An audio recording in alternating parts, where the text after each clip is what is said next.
আসসালামু আলাইকুম দর্শক শ্রোতাবিন্দু।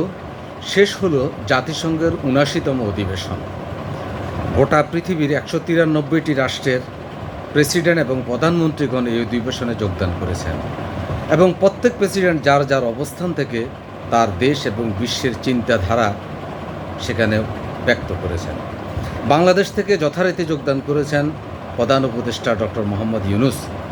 সেই অধিবেশনে তিনি যে আভিজাত্যমূলক বক্তব্য দিয়েছেন, একজন বাঙালি হিসাবে আমি তা গর্ববোধ করি। বিশেষ করে বক্তব্যের এক পর্যায়ে তিনি যখন দুজন ছাত্র মাহফুজ আলম এবং ব্র্যাক বিশ্ববিদ্যালয়ের আয়েশা সিদ্দিকাকে পরিচয় করিয়ে দিয়েছেন সারা পৃথিবীর মানুষের কাছে, তখন সত্যি গর্বে আমার বুকটা ভরে গেছে।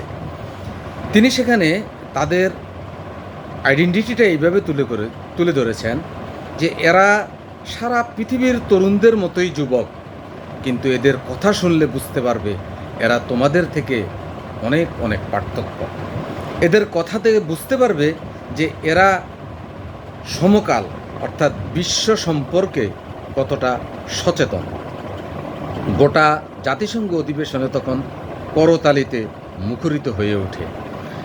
প্রধান উপদেষ্টার এই পরিচয় আমার কাছে খুবই ভালো লেগেছে এবং একজন বাঙালি হিসেবে আমি খুব গর্ববোধ করেছি। শুধু তাই নয়, ৫৩ বছরের বাংলাদেশের ইতিহাসে কোনো রাষ্ট্রপ্রধানের বক্তব্য ১৯৩টি রাষ্ট্রের প্রধানগণ এইভাবে শুনেছেন, এটার দৃষ্টান্ত খুবই বিরল। দর্শক শ্রোতাবিন্দু, এখানেই কথাটা শেষ নয়। তিনি সেখানে আরও একটি কথা বলেছেন, সেটি হচ্ছে মজলুম নির্যাতিত ফিলিস্তিনের প্রতিটি মানুষের জীবন অত্যন্ত মূল্যবান। এ কথাটি তিনি যখন বলেছেন তখন আমার কাছে মনে হয়েছে তিনি একজন রাষ্ট্রনায়কোচিত বক্তব্য দিয়েছেন। তিনি কারো মুখ পানে চেয়ে বক্তব্য দেন নাই। কে তার বক্তব্যে খুশি হবে, কে বেজার হবে, এটা মাথায় না রেখে তিনি সেখানে বারবার ফিলিস্তিনের মানুষের এবং এই মুহূর্তে যুদ্ধবন্ধের অবসান চেয়েছেন। আরেকটি বক্তব্য তার আমার কাছে বিশেষ নজর কেড়েছে, সেটা হচ্ছে তার নিজের তত্ত্ব। সেটা কি ৩-০ ৩-০ পৃথিবী। এখন ৩-০ পৃথিবী কি?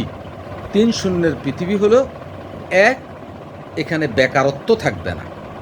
২, দরিদ্র লোক থাকবে না।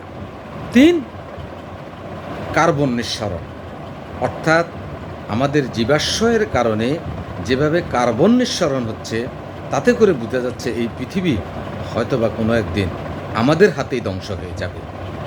তার এই ৩-০ পৃথিবী আমার কাছে মনে হয়েছে এই পৃথিবীতে ৪৫০ কোটি বছরের পৃথিবীতে ৩টা ইজম প্রতিষ্ঠিত ছিল। একটি হচ্ছে ক্যাপিটালিজম, আরেকটা হচ্ছে সোশ্যালিজম, আরেকটা হচ্ছে ইসলামিজম, অর্থাৎ খেলাফত থেকে অটোমান সাম্রাজ্যের পতন পর্যন্ত এটা ছিল ইসলামী অর্থনৈতিক ধারা। আজকে সোশ্যালিজম এটা একেবারে কোণঠাসা হয়ে গেছে। ইসলামিজম যেটা সেটাও নেই, আছে ক্যাপিটালিজম, পুঁজিবাদী সমাজ ব্যবস্থা। আমার মনে হয়েছে তার যে ৩-০ পৃথিবী, এই ৩-০ পৃথিবী এতটা বিস্তৃতি লাভ করবে যে আগামীর বিশ্বে ওই ক্যাপিটালিজমের জায়গা দখল করবে ৩-০ পৃথিবীর, অর্থাৎ ডক্টর মোহাম্মদ ইউনূসের এই বিশ্বময় তত্ত্ব। এরই মধ্যে সারা পৃথিবীতে তার এটা ব্যাপক সাড়া ফেলেছে।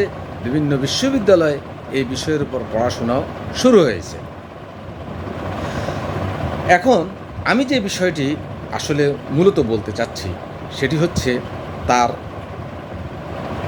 এই আভিজাত্যমূলক বক্তব্য বাঙালিকে অনুপ্রাণিত করেছে, বাঙালি জাতিকে গর্বিত করেছে। আমরা একসময় বাঙালি এ কথাটা পরিচয় দিতে সারা পৃথিবীতে আমরা লজ্জাবোধ করতাম। এখন যখন আমরা দেখি, আমরা যখন বলতে পারি আমরা ডক্টর ইউনূসের দেশের বাঙালি, তখন আর আমাদের অন্যভাবে পরিচয় দিতে হয় না। ডক্টর ইউনূসের মাধ্যমে 18 কোটি মানুষকে পৃথিবী চিনতে পারছে।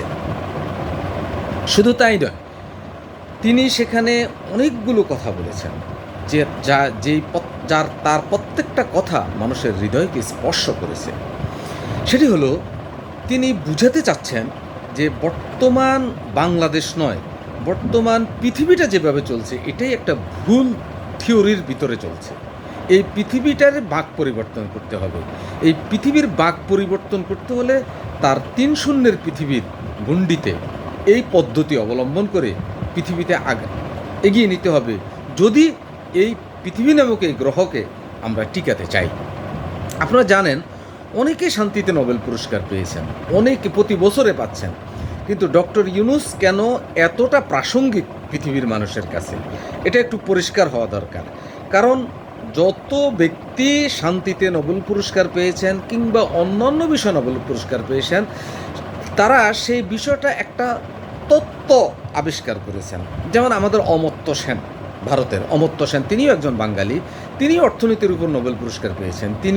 তার তত্ত্ব ছিল অল্প সম্পদের মধ্য দিয়ে কিভাবে সুষম বন্টন করা যায়, অর্থাৎ সম্পদ কম অভাব বেশি, এই কম সম্পদে কিভাবে অভাব মেটানো যায়। কিন্তু তারা কেউ এতটা প্রাসঙ্গিক না ডক্টর ইউনূস যতটা প্রাসঙ্গিক হয়ে উঠেছেন সারা পৃথিবীতে।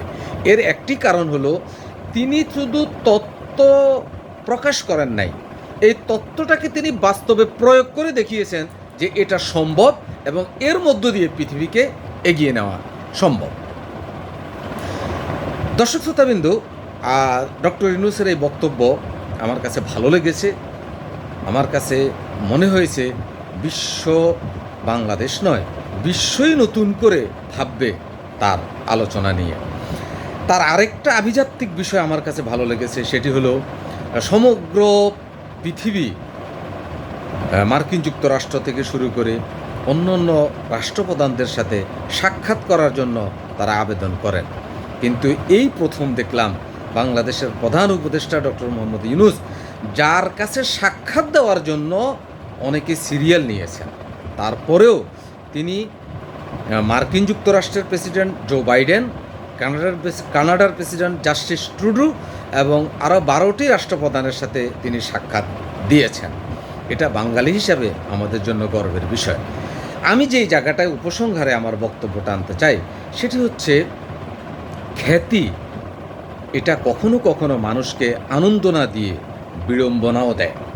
খ্যাতির বিড়ম্বনা এটা মানুষকে যতটা আনন্দ দেয়, অনেক সময় তার চেয়ে বেশি কষ্ট দেয়। ডক্টর মোহাম্মদ ইউনূসের খ্যাতি সারা বিশ্বময়, এটা প্রচার করার বা এটা বলার অবকাশ রাখে না। কিন্তু সুকান্ত ভট্টাচার্যের একটা কথা আছে যে, ক্ষুধার রাজ্যে পৃথিবী গদ্যময়, পূর্ণিমার চাঁদ যেন ঝলসানো রুটি। অর্থাৎ যেখানে ক্ষুধা, সেখানে পূর্ণিমার চাঁদটা তার কাছে মনে হবে এটা যদি একটা চাঁদ না হয়ে একটা রুটি হতো, তাহলে আমার ক্ষুধার নিবৃত্ত হতো। শুধু তাই নয়, আমরা দেখতে পেয়েছি ৭১-এর যুদ্ধের পর, দেশ স্বাধীন হওয়ার পর, যখন মানুষের আবার বেকারত্ব বেড়ে গেল, ক্ষুধা, দারিদ্র্য, অভাব বেড়ে গেল, তখন মানুষের সে আবেগ শেষ হয়ে গেছে। সেজন্যে বলা হয়েছিল যে, একটা প্রবাদ কবি ভেবে লিখেছে যে, বাদ দে হারামজাদি, নইলে মানচিত্র ছিঁড়ে খাব। আমি অনুরোধ করব উপদেষ্টাবৃন্দকে, তাদের অনেক কাজ অবশ্যই প্রশংসার দাবি রাখে, তারা রাষ্ট্র সংস্কার করতে চায়, নিঃসন্দেহে এটা ভালো কাজ, জাতির কাজ। জাতিকে এই জন্য ধৈর্য ধারণ করতে হবে, একটু সময়ও দিতে হবে। এরই পাশাপাশি আমরা এখনও পর্যন্ত যে প্রান্তিক মানুষের যে কষ্ট, তাদের যে দ্রব্যমূল্য সহজলভ্যে পাওয়া, কম দামে পাওয়া, সেটা এখনও প্রধান উপদেষ্টা থেকে শুরু করে উপদেষ্টাবিন্দু সেই ক্ষেত্রে কোনো অবদান রাখতে পেরেছেন বলে আমার কাছে দৃশ্যমান হয় নাই। সুতরাং আমরাও চাই এই খ্যাতিটা যেন, ডক্টর মোহাম্মদ ইউনূসের খ্যাতি, এটা যেন আমাদের জন্য এবং তার জন্য বিড়ম্বনার কারণ না হয়, এই দিকটা তারা নজর দিবেন বলে আমি আশা ব্যক্ত করি। আগামীতে নতুন কিছু নিয়ে আপনাদের সম্মুখে উপস্থিত হব। ততক্ষণ পর্যন্ত ভালো থাকবেন। আল্লাহ হাফেজ। আসসালামু আলাইকুম রহমতুল্লাহ।